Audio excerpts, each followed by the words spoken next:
जैन बच्चों, इस समय आप लोग महामना इंस्टीट्यूट के यूट्यूब चैनल से जुड़े हुए हैं और इस चैनल में मैं आप सबका स्वागत करता हूं। आज हम लोग class 11th physics Hindi medium NCERT book के 4th चैप्टर समतल में गति के अंतर्गत आज हम लोग पढ़ेंगे प्रक्षेप्य क्या उड्डयन काल। जैसा कि आप जानते हैं कि जब किसी भी पिंड को फेंका जाता है तो जिस पिंड को फेंकते हैं उसी को ही प्रक्षेप्य कहा जाता है। और आज हम लोग पढ़ने जा रहे हैं प्रक्षेप्य का उड्डयन काल। तो प्रक्षेप्य का उड्डयन काल क्या है, आप इसको ध्यान से समझें। जब किसी भी पिंड को पृथ्वी तल से ऊपर के तरफ प्रक्षिप्त कर दिया जाता है, प्रक्षिप्त यानी फेंक दिया जाता है, तो वह पिंड जितने समय तक पृथ्वी तल से ऊपर रहता है उस समय को ही हम प्रक्षेप्य का उड्डयन काल कहते हैं। और उड्डयन काल को कैपिटल टी से रिप्रेजेंट किया जाता है। और उड्डयन काल समय होता है, इसलिए समय का मात्रक सेकंड होता है। अब जरा ध्यान पूर्वक देखें, हम मान लेते हैं कि ये क्षैतिज है और क्षैतिज पर स्थित कोई बिंदु O है। अगर ये क्षैतिज है तो इसको हम ऊर्ध्वाधर दिखा देते हैं।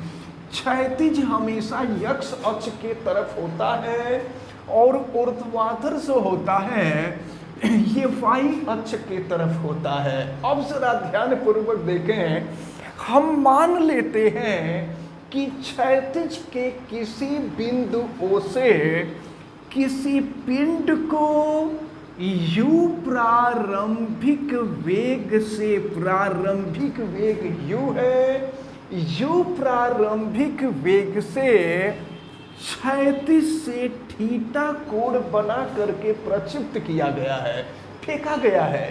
तो आप जानते हैं कि जब किसी पिंड को ऊपर के तरफ फेंकते हैं ना, तो पिंड जैसे जैसे ऊपर जाता है उसका वेग कम होता जाता है। और जब यह पिंड उच्चतम बिंदु पर पहुंच जाता है तो उच्चतम बिंदु पर जाने के बाद पिंड का वेग शून्य हो जाता है। यानी उच्चतम बिंदु पर जाने के बाद देखें, यहाँ तो प्रारंभिक वेग u है और यहाँ उच्चतम बिंदु पर जो वेग होता है वो अंतिम वेग होता है और अंतिम वेग शून्य है। तो जरा ध्यान पूर्वक आप देखें, तो जब पिंड उच्चतम बिंदु पर पहुंचता है तो वेग शून्य हो जाता है, लेकिन जब वहां से वापस लौटने लगता है ना, तो जैसे जैसे नीचे पहुंचता है वैसे वैसे उसका वेग बढ़ता जाता है और फिर क्षैतिज से आकर के उसी वेग से टकराता है जिस वेग से पिंड को ऊपर के तरफ फेंका गया था।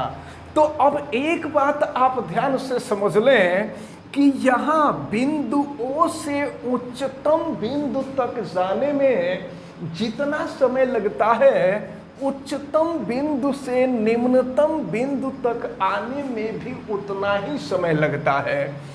इस उच्चतम बिंदु को हम A मान लेते हैं और ये जो निम्नतम बिंदु है, निम्नतम बिंदु को हम B मान लेते हैं। अब देखिए, तो O से उच्चतम बिंदु तक जाने में अगर लगने वाला समय स्मॉल t है, तो जितना समय यहाँ से यहाँ तक जाने में लगेगा उतना ही समय यहाँ से यहाँ तक आने में लगेगा, यानी यह टाइम स्मॉल t हो जाएगा।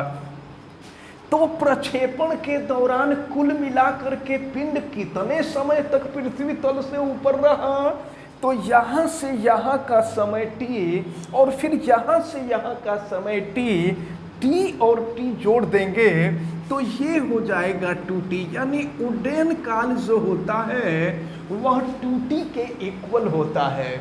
लेकिन अब t का मान कैसे निकलेगा, तो t है क्या, पिंड को O से A तक जाने में लगा हुआ समय, जब किसी पिंड को प्रक्षिप्त किया गया है तो प्रक्षिप्त करने पर O से A तक जाने में कितना समय लगा, ये स्मॉल t है। तो अब हम यहाँ पर न्यूटन के गति विषयक प्रथम समीकरण का प्रयोग कर रहे हैं और प्रथम समीकरण v इजकल टू u और प्लस होता है gt। जब कोई पिंड ऊर्ध्व दिशा में गति करता है ना, तो उस समय साधारण त्वरण न काम करके गुरुत्वीय त्वरण काम करता है और गुरुत्वीय त्वरण स्मॉल g है। एक चीज और मैं बता दूं कि जब पिंड ऊपर के तरफ जाता है तो वेग घटता जाता है और जब वेग घटता है तो गुरुत्वीय त्वरण ऋणात्मक हो जाता है, यानी यहाँ पर हो जाएगा माइनस। और ऊर्ध्व पिंड को ऊर्ध्व दिशा में फेंका गया है, इसलिए हम यहाँ पर ऊर्ध्व गति लेंगे। ये ऊर्ध्व गति लेने पर ऊर्ध्व गति लिया जा रहा है तो देखें फिर क्या हो रहा है। अब उच्चतम बिंदु पर v की वैल्यू 0 है, लेकिन ऊर्ध्व वेग लिया जा रहा है, ऊर्ध्व गति ली जा रही है। तो जब हम ऊर्ध्व गति लेंगे तो वेग का ऊर्ध्व घटक हो जाएगा, और वेग का ऊर्ध्व घटक क्या हो जाएगा, तो हमने आपको बताया था कि जब किसी राशि में cos थीटा का गुणा कर देते हैं तो क्षैतिज घटक ज्ञात हो जाता है, और जब sin थीटा का गुणा कर देते हैं तो ऊर्ध्व घटक ज्ञात हो जाता है। तो u के जगह पर हम कर देंगे u sin थीटा, ये ऊर्ध्व घटक है, और माइनस हो गया gt। अब हम माइनस gt को बराबर के पहले ला देते हैं, तो ये हो जाएगा gt is equal to u sin theta, और यहाँ से अगर हम t की वैल्यू निकालें तो ये u sin theta upon g हो जाएगा। तो देखें स्मॉल t का मान निकल गया। अब हम स्मॉल t का मान यहाँ रख दें तो हमें प्रक्षेप्य के उड्डयन काल का सूत्र मिल जाएगा। तो t इज इक्वल टू 2 और t की वैल्यू है u sin theta upon g। तो इस प्रकार ये प्रक्षेप्य के उड्डयन काल का व्यंजक मिला। इसको आप अच्छी तरह से याद रखे रहेंगे। यहाँ पर 3 फार्मूले हैं और ये तीनों फार्मूले बहुत ही महत्वपूर्ण हैं, जिनमें पहला फार्मूला है उड्डयन काल के लिए। तो उड्डयन काल हमने बता दिया। अब इसके बाद प्रक्षेप्य द्वारा प्राप्त महत्तम ऊंचाई आपको पढ़ना है, और फिर आपको ये भी देखना है कि क्षैतिज परास क्या होता है। तो इन 3 सूत्रों को पढ़ना है। इसमें से एक जो है एग्जाम में आपसे जरूर पूछा जाता है, तो इसको बहुत अच्छी तरह से तैयार करना है।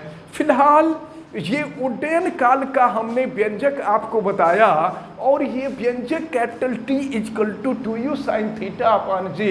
हमें उम्मीद है कि ये डेरिवेशन आपको बहुत अच्छी तरह से समझ में आया होगा। आप वीडियो को लाइक ज़रूर कीजिएगा, और चैनल पे अगर नए हैं तो चैनल को सब्सक्राइब भी कर लीजिएगा। चैनल सब्सक्राइब करने के लिए YouTube पर महामना इंस्टीट्यूट को सर्च कीजिए और फिर रेड कलर के सब्सक्राइब वाले बटन को क्लिक कर दीजिए, चैनल सब्सक्राइब हो जाएगा। अगर किसी प्रकार की कोई दिक्कत समझ में आती है तो आप हमें कमेंट करके ज़रूर बतावें। आप बेल आइकन को भी प्रेस करें तथा उसको ऑल पे कर दें, ताकि प्रतिदिन पढ़ने वाले वीडियो की सूचना आपको मिलती रहे, और वीडियो को मैक्सिमम स्टूडेंट तक आप शेयर भी करें, ताकि मैक्सिमम स्टूडेंट इस इंपॉर्टेंट टर्म को अच्छी तरह से समझ सके। आप सभी लोगों का बहुत बहुत धन्यवाद। जय हिंद।